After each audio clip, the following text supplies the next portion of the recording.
Good morning. This is the Blainsville webcast that can be found each week on Facebook, YouTube, and LinkedIn. You can also find us on Spotify and Apple Podcasts.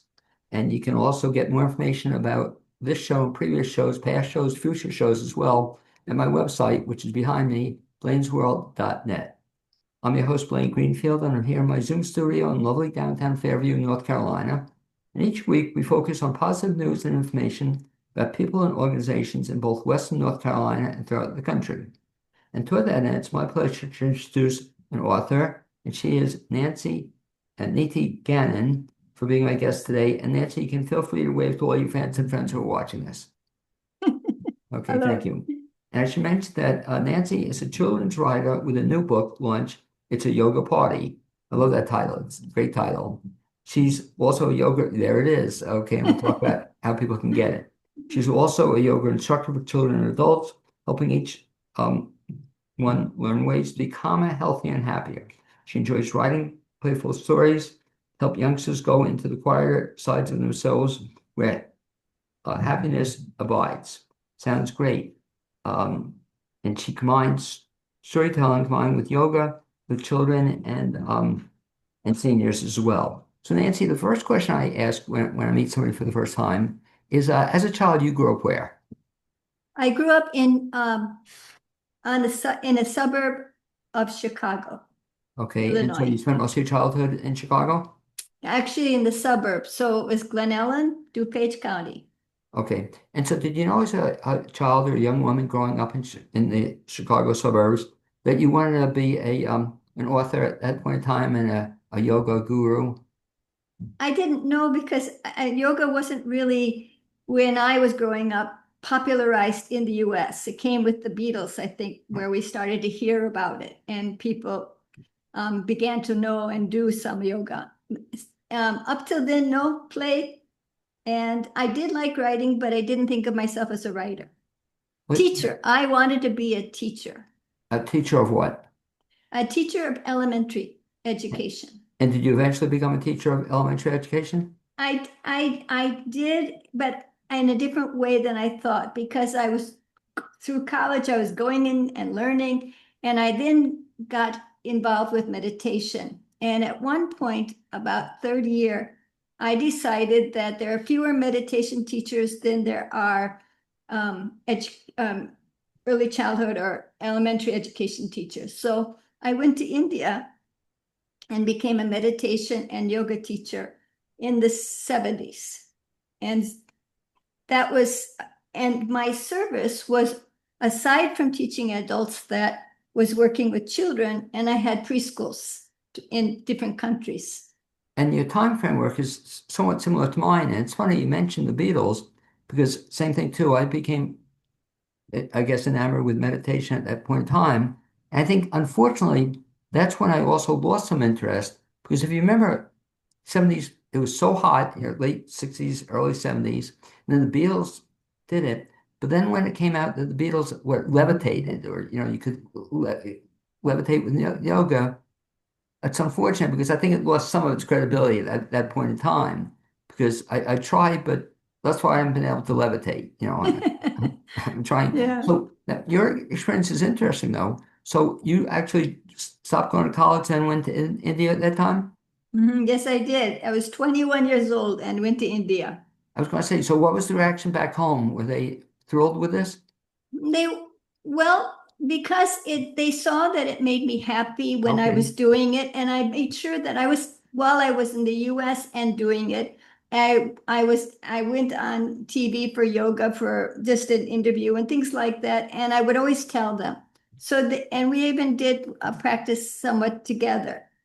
So they got a positive attitude, but when I told them I'm going to abroad and may not be back for who knows how many years, they were, shocked and unhappy. But um, my parents weren't so young as other parents, and so they said that as long as you're settled and you feel happy, we're okay.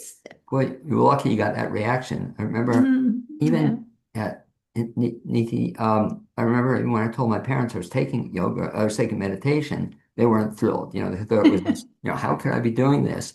But so that's a gutsy move on your part. You went to India before finishing college, or you had finished college? Before finishing college. Okay, so gutsy move. Did you come back and eventually finish college? No, I was abroad for about 30 years, and Okay, then I came back to marry. okay. So you were abroad for 30 years, practicing in India. Yeah, So no, practicing because I was more of a missionary, so gotcha. I was practicing in particularly Asia and Australia and Guam. Okay. So at the time when you were practicing, you were you were teaching yoga, or you teaching meditation, or what were you doing? So I had three main assignments. I taught yoga and meditation to adults. And then I was doing during the daytime, I was the director of preschools. And so sometimes I was supervisory where I would go to more than one school and make sure that everything was growing. And other times I was stayed in one school and really helped that one become strong and a model. So during that time, did you pick up how many languages did you pick up? I could speak broken Indonesian and I could understand a little bit of market of Filipino language, Tagalog. I understood some of the basic Bengali and I knew a lot of Sanskrit words, but I never became fluent in anything but English. I will say that years abroad made my English a little different and I heard an accent. Okay, that's funny. So you were abroad for 30 years teaching. So ironically, so you still stayed in education. You were teaching all your Yeah. life. You've been a teacher. And Mhm. so you were abroad for 30 years. What brought you back to America? I was going towards 50. I was turning 50 and I wasn't feeling well. It's not when you travel a lot and you work in a kind of missionary.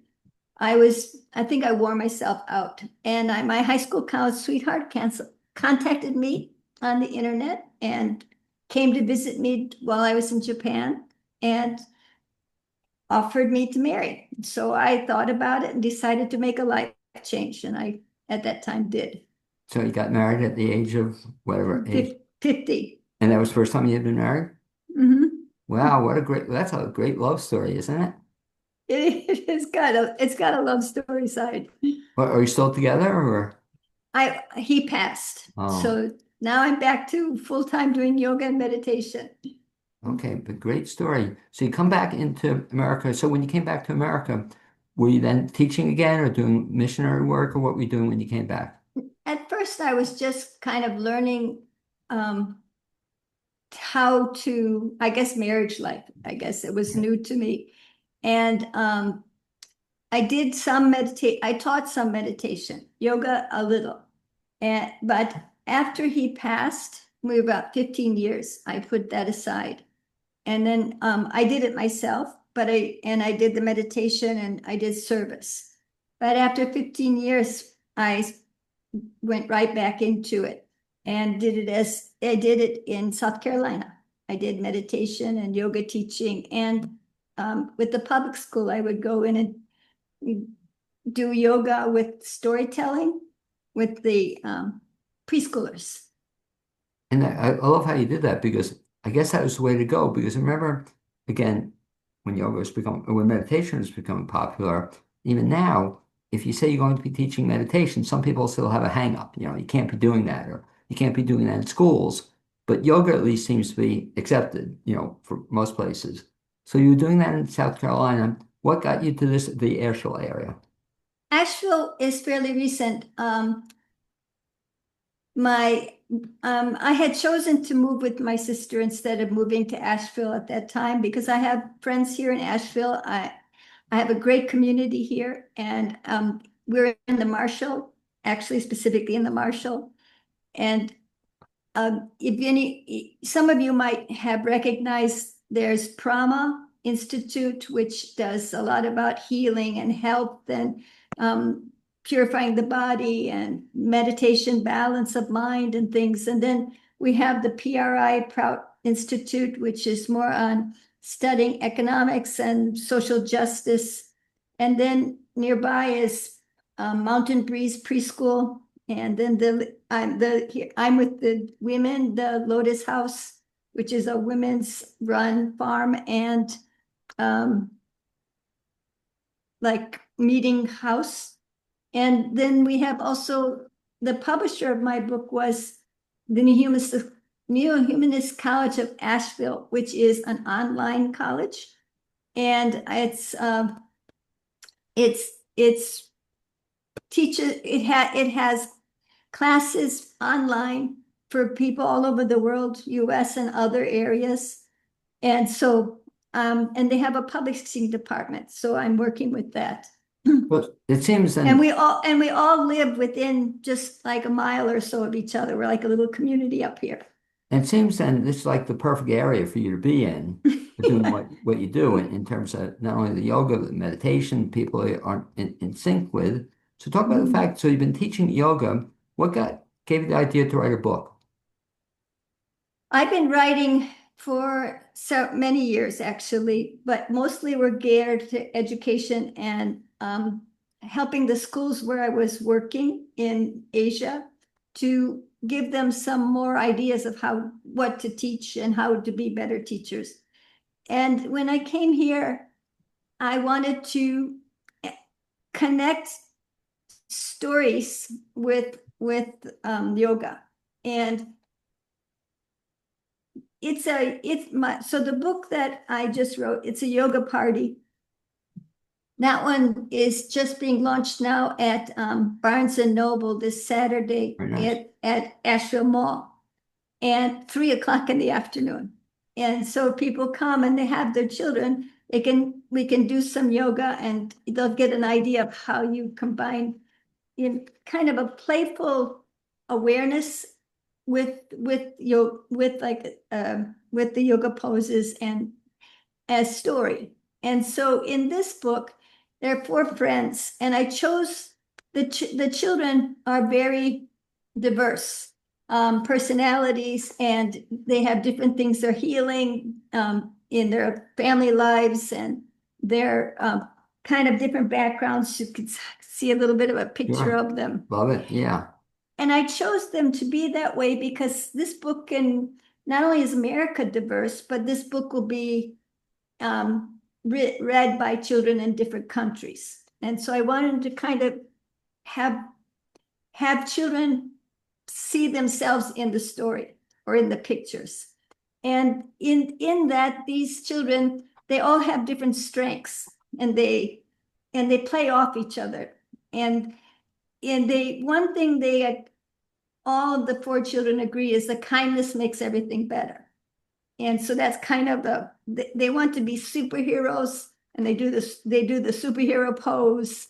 And then they kind there's a general tone of becoming greater in the children.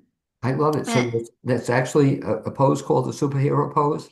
well, it's called Superman. Some people call it Supergirl, but superhero pose is often common. It's where you lie on your stomach, arms up, legs behind, flat. And then you raise both arms and legs at the same time as you inhale. You hold it a little bit and exhale and come back down. And for that moment when you're up on your abdomen, this has a kind of feeling like you're in a Superman or superhero pose. Have you seen the new Superman movie? I haven't, but I've seen the commercials. It's very interesting. Well, it wasn't commercials. I shouldn't admit this on the air, but we actually saw it and we walked out. Uh, Didn't ooh, didn't enjoy it at all. It was oh, it's supposed to be a humanistic touch with it. He has a dog the whole bit, but all yeah. we found in this meet, Nancy, just a lot of superheroes and people flying. It just didn't. I didn't. It wasn't sweet. I didn't find it sweet what I saw, and there was violence and a lot of hitting and whatnot. So it didn't do it for me. But a lot of people like it. But if they come to your workshop on Saturday, they'll at least see the pose, right? That's it. They They, can see the pose if they want. they can pretend they're It flying. it's with the yoga. Another thing that's interesting about the yoga book, because you mentioned the sweetness and that being important. I think that lots of people look at yoga as being something for just physical health, which it is. It definitely is. But it isn't only that. It is a mind, body, spirit practice, and the book does have that. We want children to feel when not just that their muscles or their bones and everything's feeling better, which they will. They also feel like their connectedness. When in our there's a philosophy called neo-humanism, and that means to take the spirit of humanism, which we consider to being one of the best ways we have shown our humanity by caring about everybody, and spreading that humanism to also in an ecological way to non-humans. So it's like a universal humanity, or seeing new humanisms, humanism spread to even beyond humanity. What And that humanism in yoga is like a child feeling connected to the trees, to the when they do the tree pose, or they feel connected to the rabbit when they're doing the rabbit pose. And it's not just about their body, it's about honoring that whole interweb feeling of life. Well, let me ask you this in terms of this book, or just in general, yoga. How, what's age appropriate for kids, first of all, to start practicing yoga or learning yoga? Is there an age? In, Yeah. in Guam, I had a legal preschool, and we had 42 children, and our youngest were 2 years old. Wow. They were potty trained, Right. 2 year olds, because there's though you're helping a lot of 2 year olds get potty trained, but the children, the difference is when children do yoga, they do it in the form of play, just having fun. There's nothing like rules and all that. However, children like repetition. They all like it. It's good. It makes you feel more confident and makes you kind of get into it more. So that aspect of yoga, of doing something and doing it again, has made even 2 year olds like it. But they're the way you teach them and the attention span of them is short. So you kind of move more often. You laugh, and it's a lot of sound, making sounds while you do it, things like that. Sometimes songs burst out. So it's not as the same style as an adult would do it. So what age you'd say that, so this book, what age would you say the book is geared to? Who should read it? If it's a child reading the book, they Right. have it had probably you have to start like 6, 7, 8, 9, Gotcha. 10. But if it's with an adult, you could go probably, I would say 4, 5, 6 could go, but you'd have to do it with an adult then. And how old would you say, well, if it's 5 or 6 till 10, 12, 15, what would you Yeah, say would be I'd upper age? say probably I would go up to about 10 with in the book, simply because children are getting so sophisticated so early. And so it will hold them for quite a while, but I'm not, at some point their style is different. I have another one in mind for them. Well, I'm just listening to you, and that's what I'm saying to myself. I'm saying, self, what a perfect book. We won't call it yoga for teenagers, but yoga for where they call it, I forgot what they call parties that, teenagers go to. But yeah, what an Yes. opportunity, where I see, and do you prefer Nancy or Neeti? What do you prefer? I go with both. It's people who I guess know me well, especially through the yoga, end up with Niiti because it's a yoga name. And Nancy is my birth name, and of course my family prefers to call me Nancy. So I really go with both. But Niiti means she who is trying to live a principled life. Okay. And so it kind of encourages me to keep that in mind when How do you get I'm that? How do you get that name? in the school that I learned from, we take the birth name and kind of convert it into a Sanskrit name. And Sanskrit, all the Sanskrit names are they have a connection with the inner centers, because if you ever look on the charts of these metaphysical charts, you'll see these kind of idea that we have different energy centers inside us. And those energy centers correspond with certain sounds of the Sanskrit alphabet. So that's how the names kind of come with that spirit. And so back to the book you were saying, and what a brilliant idea. But this looks like it's going to be keeping you busy for the next 20 years, because I could see for kids, you wrote the first book. Are you on starting to write the second book? I have put an outline down, but that I have written a companion book to it, and I haven't released it, but it is here called The Heart's Language. And what I did there is I shifted because this has 28 yoga poses, Right. and it really the story revolves around yoga. And in the other one, it's their stories of children, but they do at some moment in the story a yoga pose and a meditative moment. And so it is meant to more of a story to strengthen that feeling of love in children.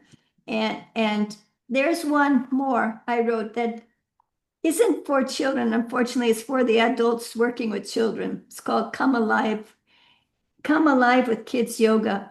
And this, all those years working in the school, the preschool in the public school. And what I did is I would take I would actually, we would actually drama, and you would say, oh, two little children were walking through a forest. And then then the kids would pretend they're walking. And they say, and they came to this big tree. And then we all go into the tree pose. And then the tree will speak something to the children. And then we'll say, and the tree said, go talk to the rabbit. The rabbit has the answer. So then we would all kind of walk a little, and then we would do the rabbit pose. So the whole class is doing a series of a story and poses.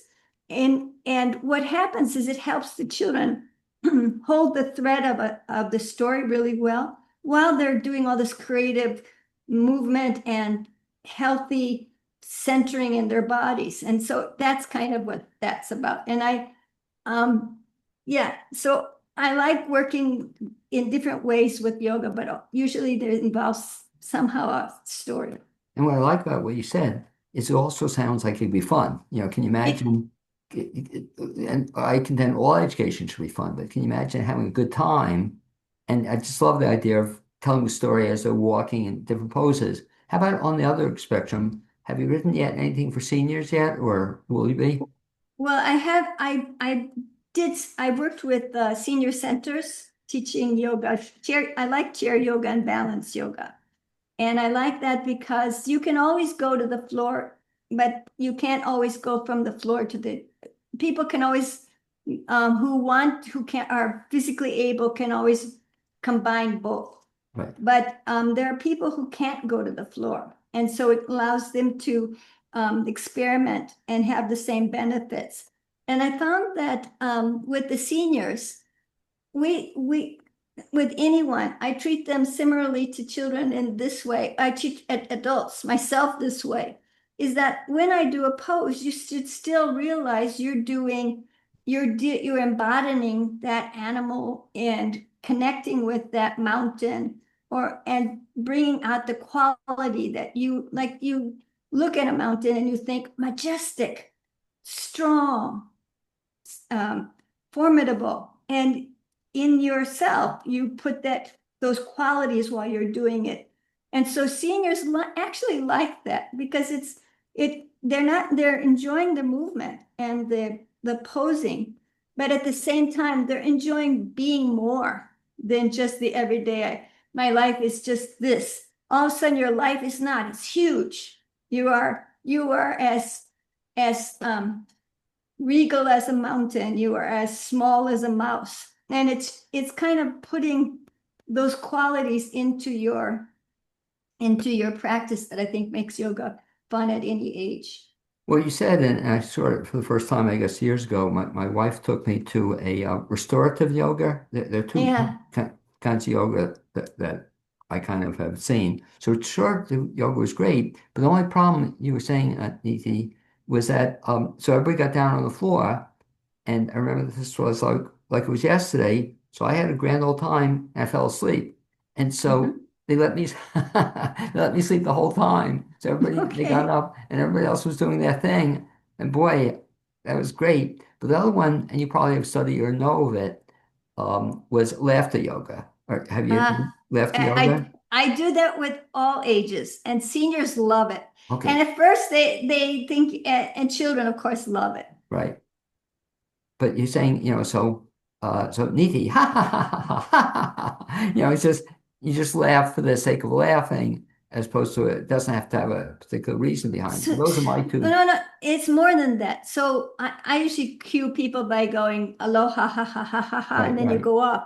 But the thing is that the body, when you start laughing and you do it for a while, get into kind of a belly laugh, even if you're faking it like you're on a stage as an right. actor, the body cannot tell whether it's real or not real to you. And so when you're doing it, it'll start to send the same hormones as if you were really laughing. And you'll notice that after about 30 seconds of laughing, even if you started just for, okay, she asked me to do it, at the end of it, I'll ask this practitioners with me and say, how does your body feel? Do you notice any changes in your glands and inside? And they most all will say that they do. So that it's done to shift moods because Great point. your body will shift for you when your mind cannot. Great point. Talk if you would, Niti, about the writing process. So when did you, for example, the one you showed the first book, and by the way, I want to ask you, the illustration looked adorable. Did you do the Yeah. illustrations? Or did somebody else do them for you? Somebody else did it. It was an Indonesian woman who did it, and Let's give a shout out to who? Who is the person? um, her name is it's been a while, so let me pull it out. But her name is so uh, But as you pull it out, so I'll encourage you afterwards, we'll send a copy of this clip to her because we were talking. Chicholani is her name, but she is a really her illustrations are cute. She somehow makes them feel comfy. They look adorable, so you could say we were talking about her on the air, but those are great. So when you started, so how long did that particular book take you to write? So you decided to put it together in book fashion. How long did it take you?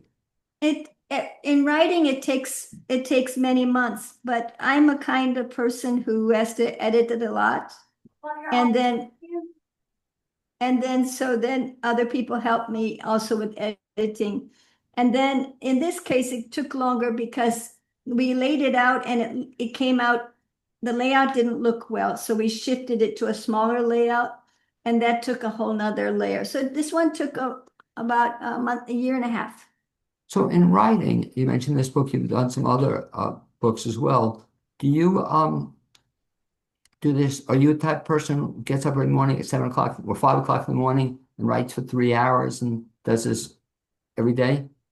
No, I'm the kind of person who binge. So, I won't write for some days, but then when I do write, I need the block of the day. And so you put yourselves in hours. And if I get in that kind of mood for a few days, I'll do that. And then I'll stop for a little bit and then I'll go back into it. I need to really absorb into the story. Do you enjoy the writing? I do.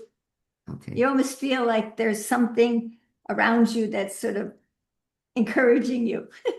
Well, I guess it's almost in some respects like when you meditate or just getting into a flow, I guess, or you have to really get into it. And once you do, then it becomes easier once you just get into it.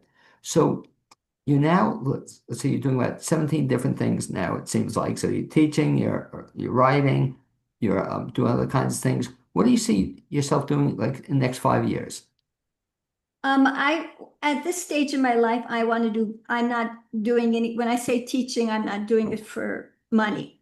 I want to just do it for others. And so at this time, I guess I would say that uh, I'm I'm enjoying the doing it as a service. So I would like to do some free yoga classes in the community. I'd like to have some programs with children in the community. We already at the mountain offer art and tea for children and mothers. So I'd like to give my email and my phone number to you to share with people because if they are interested and contact me, I can help. If they're willing to go to Marshall, we can get together and do yoga together. But both men and women By the and way, children. You mentioned the email, and we'll give you the contact information. Are you on social media or Facebook or website? You have any of that stuff? I am, unfortunately, I'm not as avid. It's a great, I wish people were, but I haven't, I'm one of those who checks to see their grandchild type of person. So I have to improve in that. And I know that that's not ideal. If you're writing, you should be on social media. And so it'd be good. But I do have a Facebook under Nancy Niiti Gannon. I am on Facebook and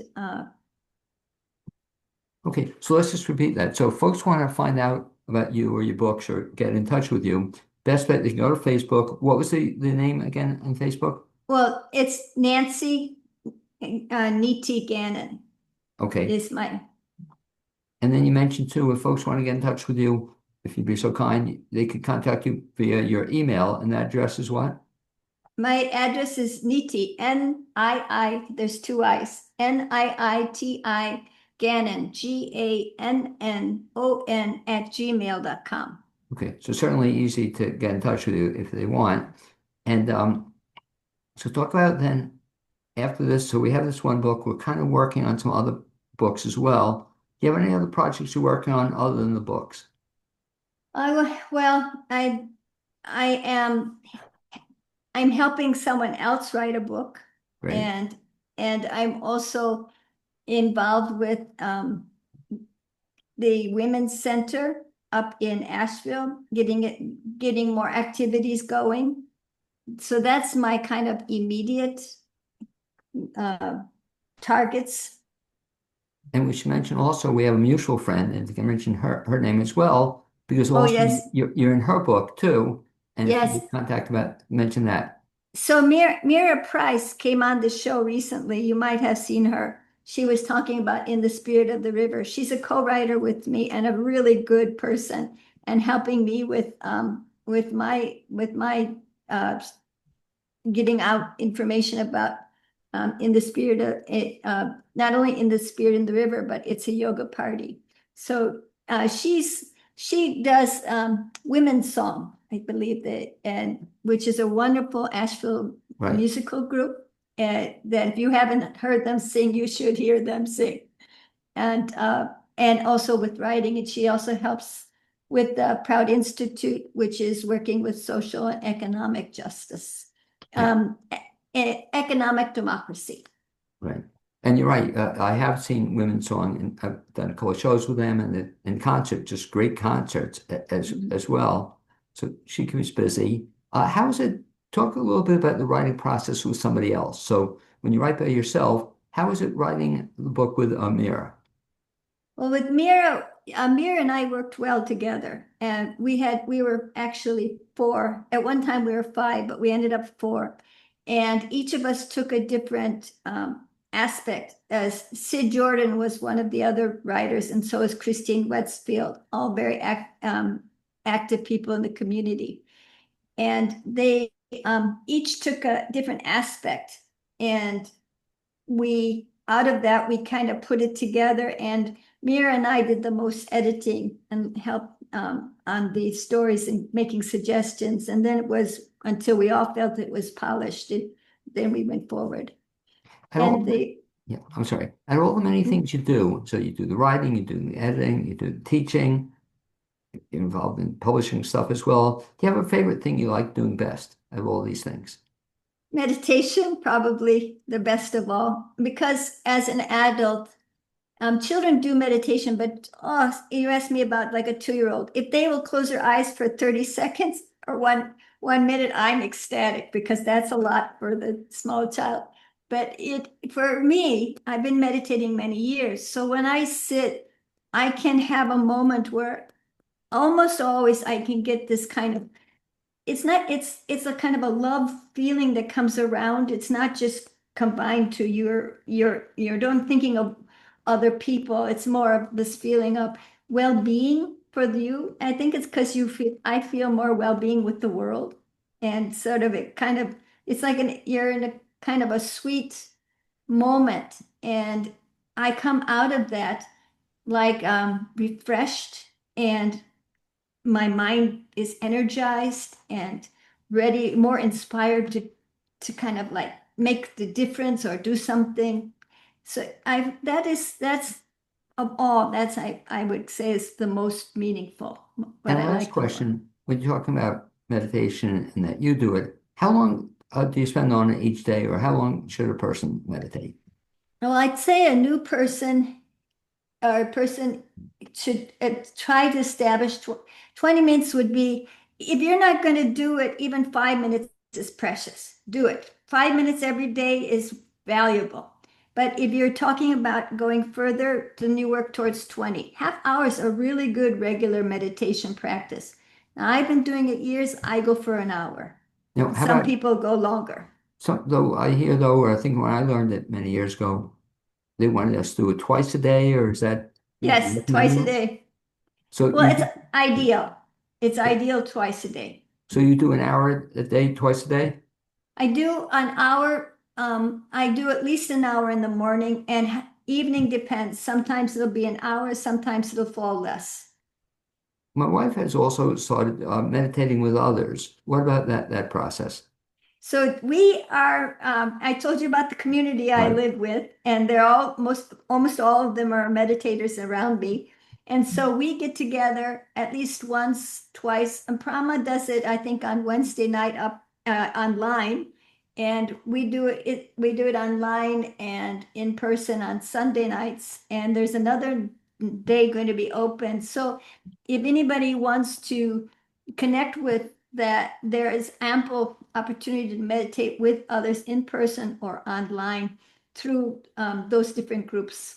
And so it can be done online? It's bad. COVID brought that out. We never Right. did it online until Right. COVID, but we found that it gave this sense of you're still connected with others. And when you actually are all sitting at the same moment and there's a silence on the screen because we're all, everybody's just meditating for that agreed amount of time, it does boost oneself. So yes, you can. In person is a little more interesting, but it definitely can be done online. And then to one last time, a couple of things. First of all, if they want to get the book, and they can hold the book up again, the great cover and great illustrations. And this is available now. Yeah, it's available. You can, well, Barnes and Noble this Saturday, where it will be there and it'll be selling. And I hope they're going to keep it for as long as there seems interest. Okay, so it's And you can available. also get it, of course, online in Amazon and through our college website. Okay, so the book is available. And in terms of again contacting you or finding out more about some of the cool things you're doing, best thing you prefer email or you prefer Facebook? I think, well, if you do Messenger on Facebook, Okay, that would be okay also. WhatsApp is another one, but definitely if you have interest and you want to connect, there's a lot. I have network enough, as you can see, that we might find uh, something. And Asheville and Marshall is about a half hour apart. right. So I will say that being in the mountain up there is a real nice experience. Okay, if you can just repeat, if you would be so kind, your email address was. It's NIITIGANNON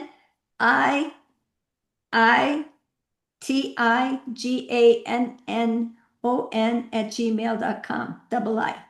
Okay, and I'd like to thank you for being my guest on this edition of Blaine's Thank World. you. It's so kind of you. I've enjoyed, you're very pleasant and easy to share with. Well, thank you. I try. I'd also like to thank my producer, Cappy Cassetti. And hopefully one of these days we'll actually get to meet in person, Nancy. That'd be great. That would be great. Thank Okay, you. thanks.